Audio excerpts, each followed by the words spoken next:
So we're now going to move to our next session, which is a fireside chat on the future of international trade. I'm going to first begin by introducing my fellow panelists, and then I'm going to do a very short presentation, and then we'll go straight into the discussion. So we're delighted to have with us today Masayuki HYODO, Chairman of the Board of Directors of Sumitomo Corporation. HYODO-san began his career in the Power Project Department and possesses over 30 years of experience in the global power infrastructure industry. He has held assignments in Jordan, Hong Kong, Indonesia, working on Sumitomo's power infrastructure projects. I should note that Sumitomo Corporation of America's Foundation is CJEB's lead and founding sponsor. So back in the 80s, when there was a lot of US-Japan trade tension, Sumitomo made a transformative gift to the Center on Japanese Economy and Business and essentially helped established the center nearly 40 years ago. It's always a great pleasure for me to go to Japan and meet with HYODO-san and his team, as well as Ueno-san, who is now the new head CEO. And we look forward to continuing our strong relationship in the future. I'm also delighted to have core CJEB faculty member, former Dean of, or Dean Emerita of the School of International and Public Affairs, Janow, here as a member of the panel. She's a professor of practice in international economic law and international affairs at Columbia University.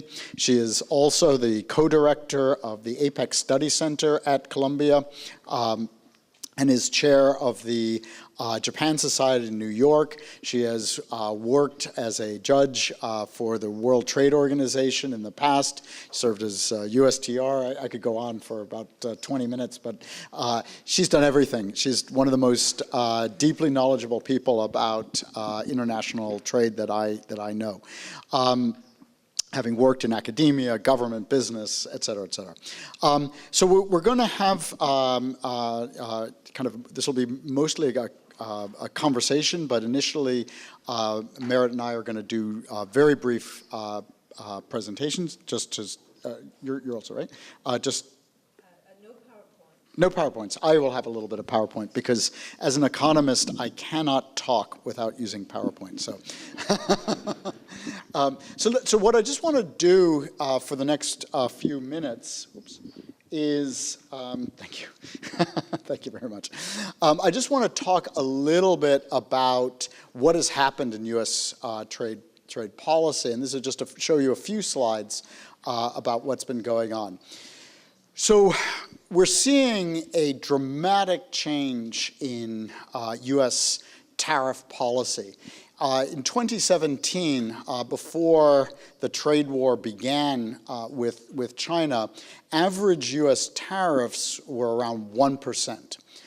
Following the imposition of double-digit tariffs on China in 2018, 2019, coupled with tariffs placed on steel and aluminum products, U.S. tariff rates basically rose by more than 100% to 2.9%, which is where U.S. tariffs were on average in January of this year. Again, kind of double-digit tariffs on China, heavy tariffs in steel and aluminum, but the rest of the tariffs were pretty close to zero on most other products.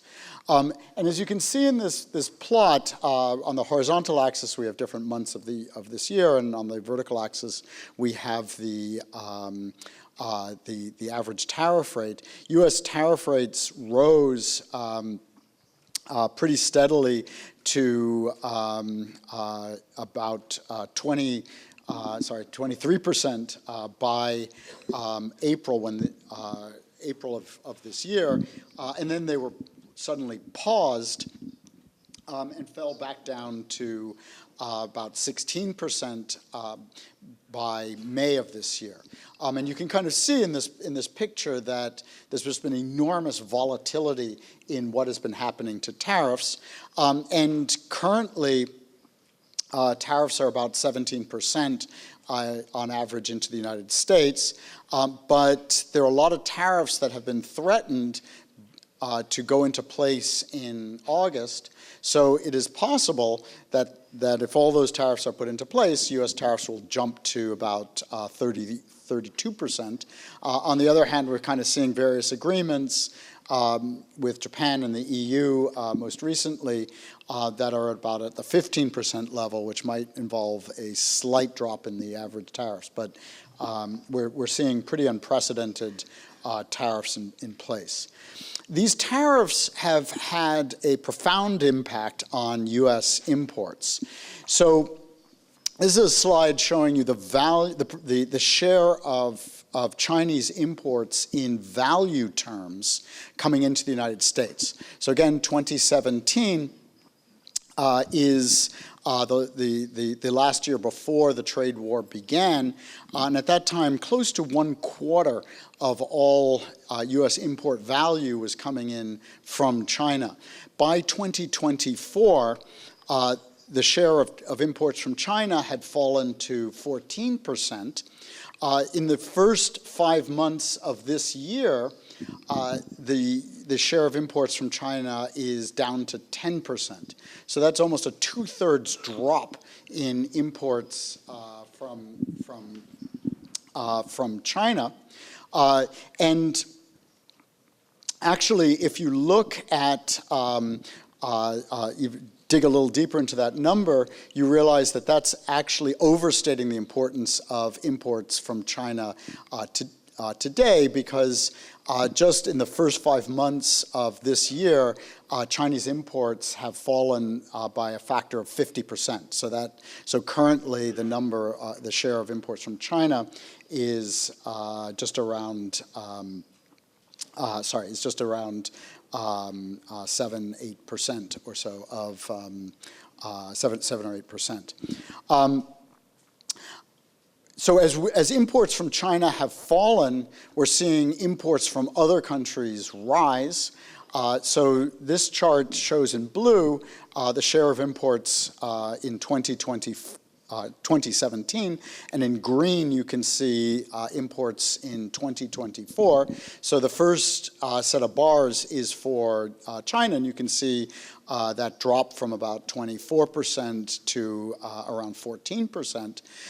And then you can also see that imports from Mexico have been going up in response to this, and imports from South Korea and Vietnam are also rising.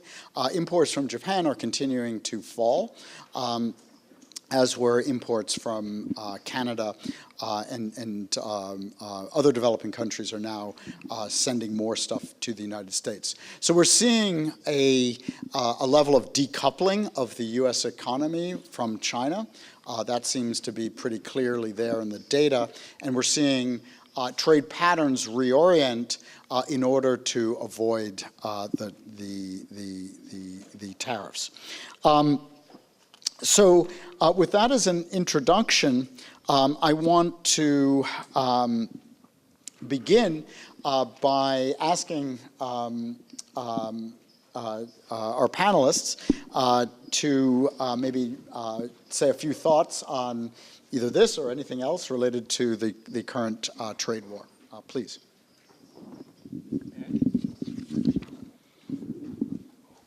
Well, David-san, thank you very much for your kind introduction, and thank you for having me. And to respond to your question, let me start drawing attention to the two very important facts. The impact of this tariff negotiations and conclusion currently now taking place one after another. We have to take a look at it from long term and short term. Then up to today's very short term moment after Mr. Trump took his administration, I think there is no big change we could see as a change.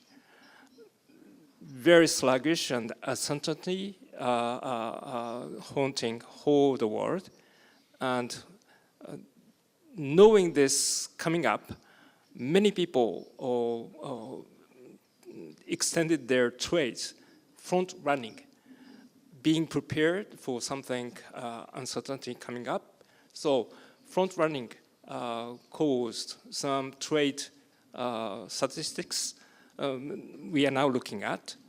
Then what is the real effect?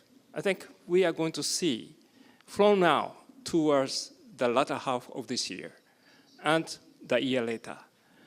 Then from the long-term view, there are lots of combinations of the structures we have already created in the past for making a very global supply chain being competitive and attractive for US market. Definitely it is going to be affected because of this new tariff. And all of them will start considering those given conditions as tariff into the consideration for upgrading or optimizing the existing global value chain network. That is going to happen, but it would take time. 2 years for some case, 3 years or 5 years for some case. So we will see this short-term reaction and long-term reaction from now. But what we are seeing is not the real impact due to this tariff introduction.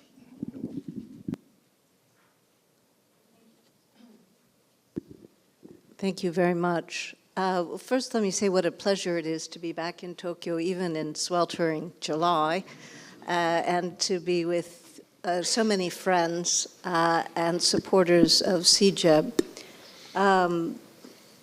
Yeah, I think let me just also start by offering a comment on how I see the shape of globalization, which I think HYODO-san was also speaking to. Kind of globalization 2.0 has been with us for some time.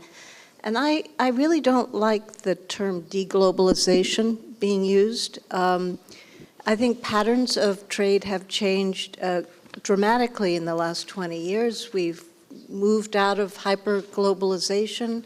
Manufactured trade growth has plateaued, but has really tracked global GDP.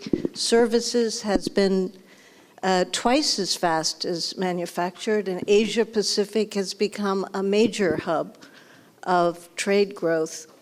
But after the first Trump administration, continuing with the Biden administration policies and this combination of economic and geopolitical, you've seen the big changes in US-China trade, and that's what David has amplified and shown.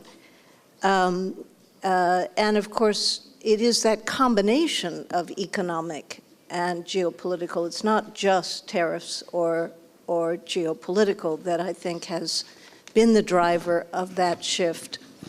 You haven't seen divestment large scale from China. I think you've seen incremental investments going elsewhere and obviously de-risking from China. You actually haven't seen that much evidence of regionalization or nearshoring or friendshoring, which was such a point of emphasis in recent years. There's plenty of studies that are showing that the geographical distance of trade and services continues to increase while intra-regional trade remains relatively stable. So I think there are very big shifts happening, but I wouldn't call it deglobalization as a general proposition. And many people have asked me, how much of a break in trade policy approaches are we seeing now? And I think it's fair to say that there has been growing skepticism in the United States for some years about the value of trade agreements ever since NAFTA became so polarizing in the United States. But what you're seeing now, in my view, is a great break from the past with this administration. You're seeing the use of legal and policy tools used in old ways, like 301 or 232, and you're seeing new instruments being used, or old instruments being used in new ways, like IEEPA for the reciprocal tariffs. And just this week, those IEEPA is going to be challenged in the federal court after losing in the Court of International Trade, and will likely go to the Supreme Court. So I think the exact status of that instrument is itself not fully resolved. That said, I think there are plenty of tools available to the administration to pursue the same policies in other instruments. So I'm not suggesting they'll go away, but I'm just saying there is some flux. But I think it's fair to assume that that baseline of tariffs that are being pursued of, say, 10 to 15% will be U.S. practice, with exceptions. And a lot of ongoing uncertainty about where they will land and what they will come to on average. My bet would be, on average, it would be lower than your numbers, David. But and it is important to understand the stated reasons, whether it's deficits or unfairness or revenue or national security. And it does seem to me that that the revenue portion seems to be an increasingly important driver, in part because of the difficulties of raising revenue through other means. But to me, one of the puzzles, and really it's a question I would put back to David and to the economists, is how big an impact is this going to have on the U.S. economy and the global economy? We did indeed see the very dramatic short-term volatility in the bond markets, but what was striking to me was how quickly they corrected with just a pause in the application of the tariffs, not an elimination. So although most growth estimates are predicting some downward adjustments, overall the U.S. economy is going pretty strongly, and consumption remains pretty stable. And I think, Hyodo-san made the interesting comment that there's front-running, or I think maybe stockpiling, that happened by many firms in face of these tariffs, and so the prices have not been passed along to the consumers, so we don't yet really have a clear picture of what's going to happen to prices. But it is intriguing to me that consumption in the U.S. is holding up. Only a few areas are showing some fairly modest increases. So the question I have is, will the U.S. economy barrel through this period if we end up with a tariff equivalent of 10 to 15%? It seems to me we might. And so I invite the economists. But we are seeing, I think, some intended and unintended consequences from this period. On the one hand, countries are working hard to reach agreement with the United States, and I'm very appreciative of what Japan has done and hope that we can think creatively and constructively about how to build further the integration of our two economies. It's so important for both countries. Japan, China, and the U.S., I think, have called a truce. I wouldn't call it an agreement. And there's still more negotiation to come, Indonesia, UK, Vietnam. None of these have been done on an MFN basis. None of them. So it feels to me like the end of MFN as we have known it. That's very significant. And of course, U.S. Trading partners have to deal with the fact that they are making arrangements with the United States and excluding other trading partners. And that certainly further erodes the World Trade Organization rules and may create new frictions between countries as a result of these arrangements. So that is something I think the world will have to contend with. Second, I started to look at the number of new trade negotiations, resumed trade negotiations, and concluded trade negotiations that have commenced since January and excluding the United States. And the number is very large. I think it's possibly unprecedented if you put all of those together. And that is really very potentially significant. Europe has been a driver of this, particularly with Malaysia, with the Gulf states, other countries trying to join RCEP, CPTPP, digital initiatives in Asia Pacific, all of these excluding the United States. Attitudes in the world about US measures are mostly negative.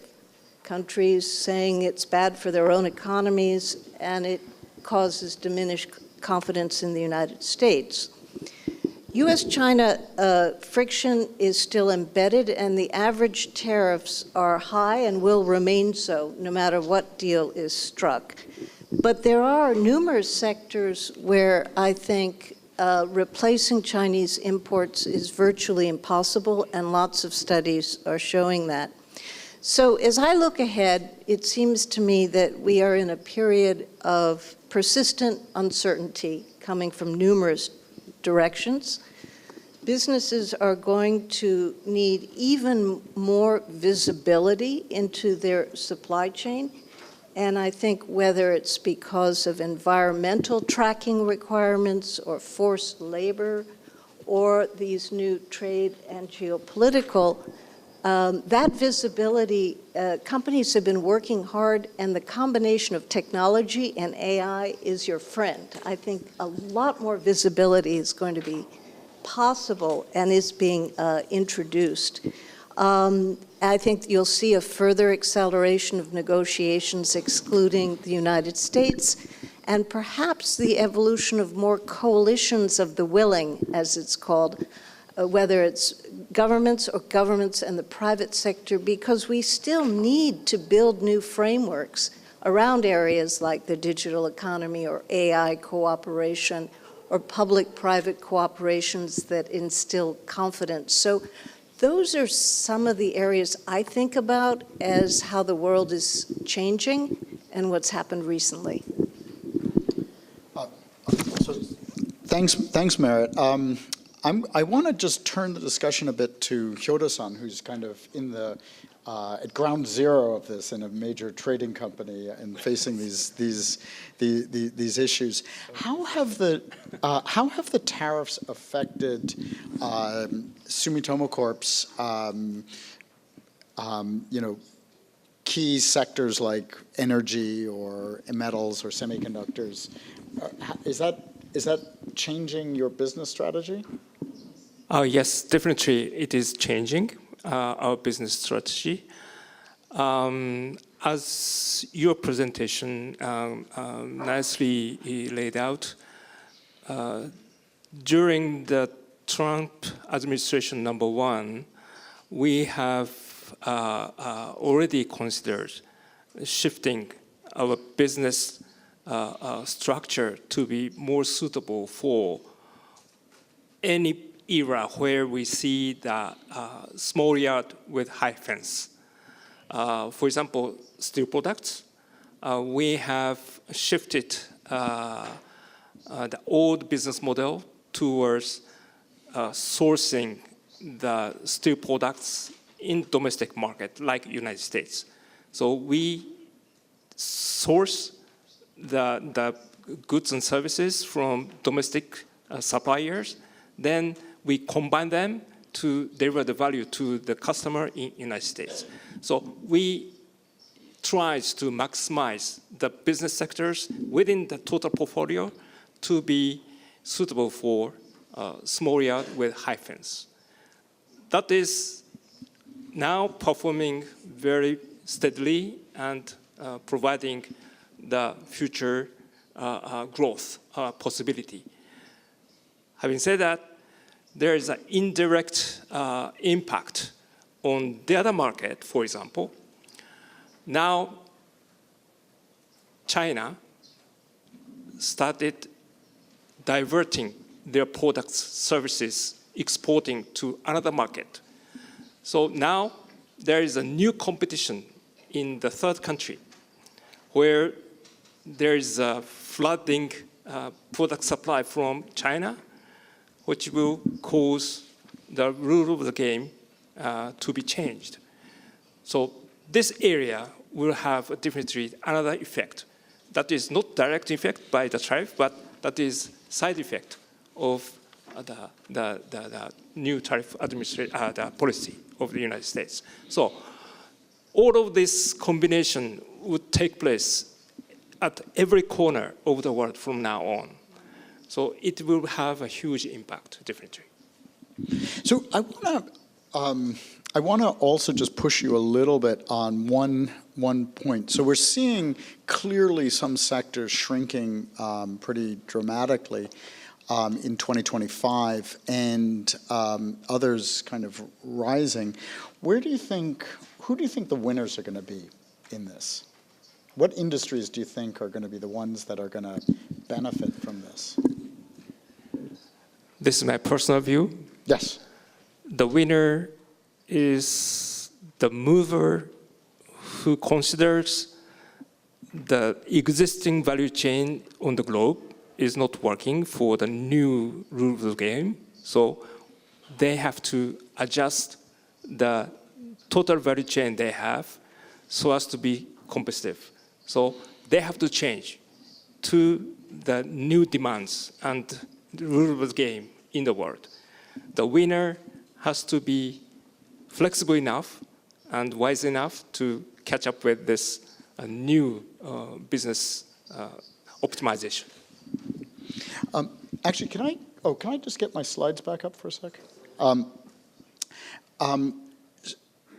And where do you see those? So I understand the principle. If you were advising sectors, where do you think? Or let me just say it this way: How are you advising companies to invest more in the United States, or to invest more in Mexico, or invest more in other places as a result of this? Again, I'm not looking for secrets, but I'm just your personal opinion. My personal opinion. Okay. Well, let me take this in this way. Any tariff adjustment will give us a new business chance. Any new game, new rule of the game will give us the new business chance. So you have to look at this. You have to look at this, the combination of those very important factors, key factors, to readjust your investment target. So you have to be, you have to establish the new working strategy to make your portfolio suitable for the new value chain rules. Yeah. That is the only thing that can deliver the winning strategy. So I agree completely, and part of the reason I wanted to just put up this slide is to get you to focus on what is happening in 2025, because it looks really different than what was happening before. So here what I've done is I've broken up U.S. imports into kind of the blue and the green, colors, which are goods that got either no tariff increase or a small tariff increase, or goods that got tariff increases of 10% so far in 2025. And what you can see there is there's just been a surge in US imports in those categories of goods. And kind of the way you want to be thinking about this is before we were doing our sourcing based on where the cheapest, the most efficient producer was.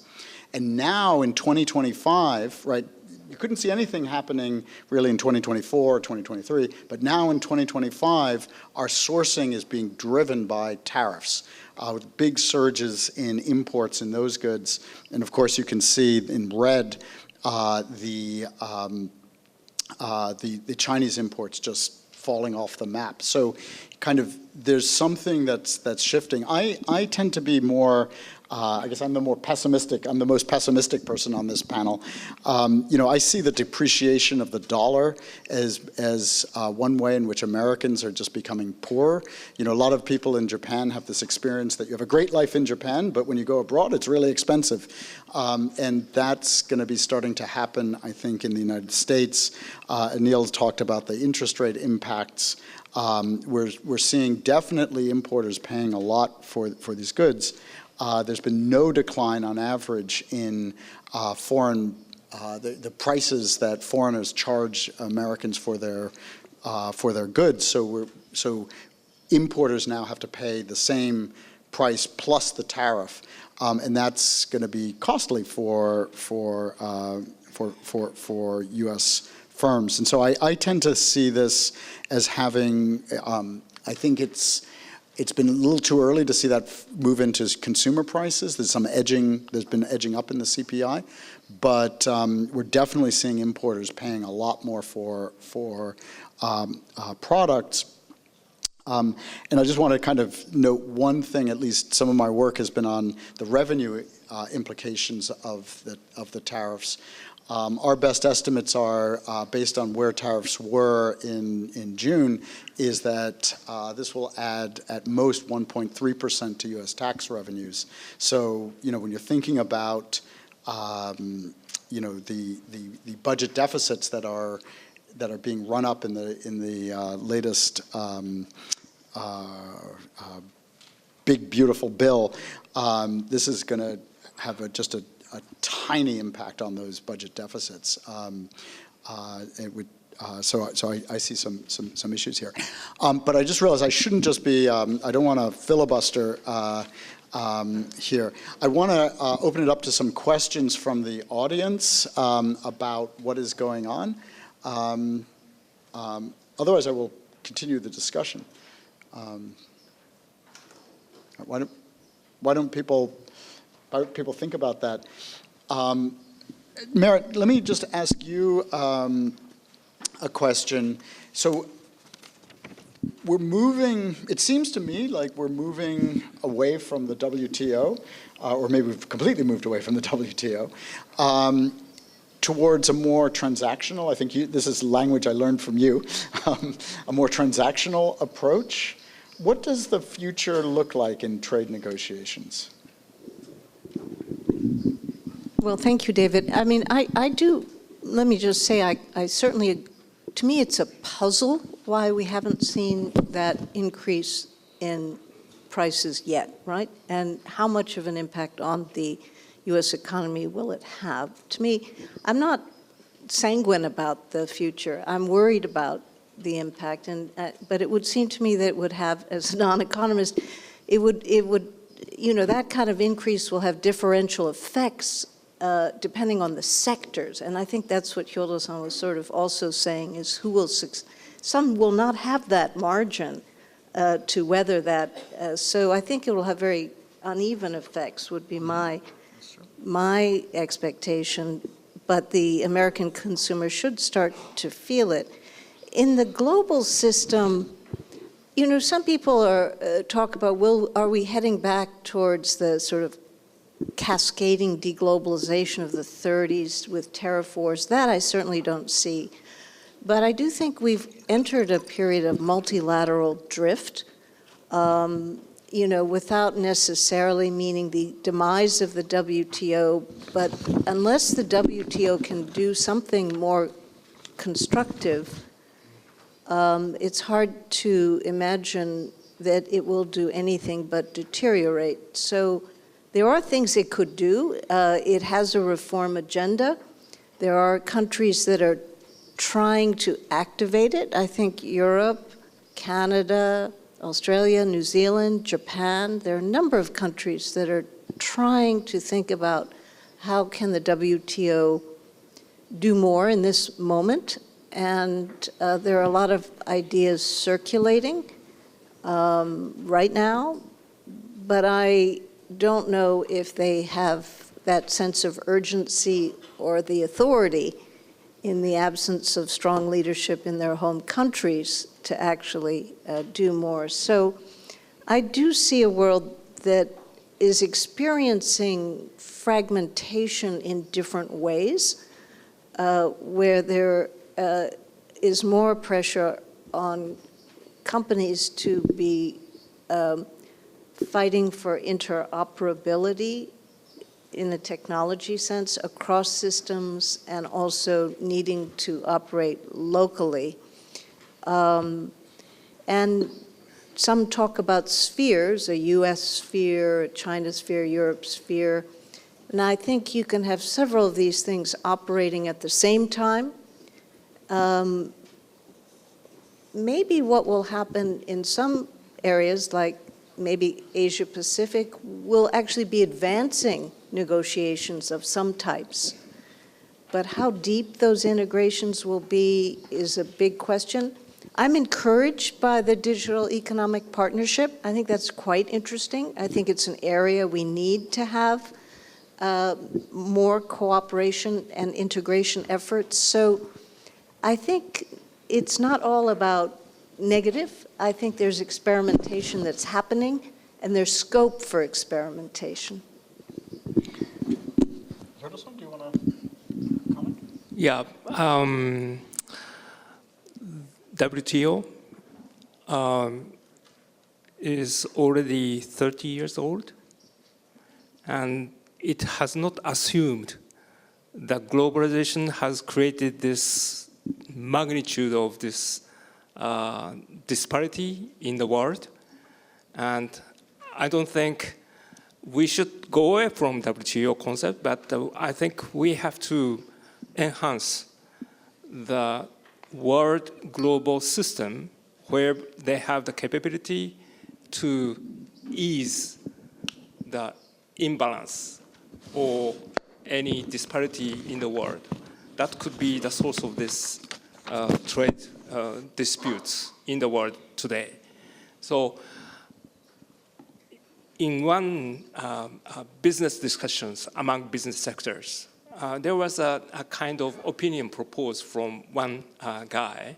He was talking about this a new economic zone, the bigger is better, and having the consensus how to adjust or ease the imbalance if it happens before it gets too large. Then world could come up with a single vector where we seek the global free and open trade based on this new scheme. There was such idea proposed, and I think it was a good proposal for all of us to think about it. But saying is easy, doing very difficult due to this political situation in the world. So the situation is not so easy, but I think as Japan, as a country, we should stay on a very fundamental strategy. We should be seeking the free trade under the rule of law, and we encourage any of the world, including the United States, come to this free trade effort, maintaining the positive manner and the constructive solution, always towards the growing together concept. The competition between country to country, it is necessary to some extent due to this political situation, but the world trade will definitely deliver the prosperity for the total world. More than 8 billion people, increasing year by year, and we need free trade. Globalization is very, very important. Well, on that very positive note, I'm afraid I'm going to have to end our session because we've run out of time. I want to thank, on that positive note, I want to end our session because we've run out of time. I want to thank my co-panelists, HYODO-san and Merit, for their terrific insights. I think it was really great to hear this. It was a pleasure speaking to both of them. So we're going to have a short break, just about 5 minutes, and come back at 4:15 for a session that Merit is going to chair on digital frontiers. So again, thank you very much for a great session.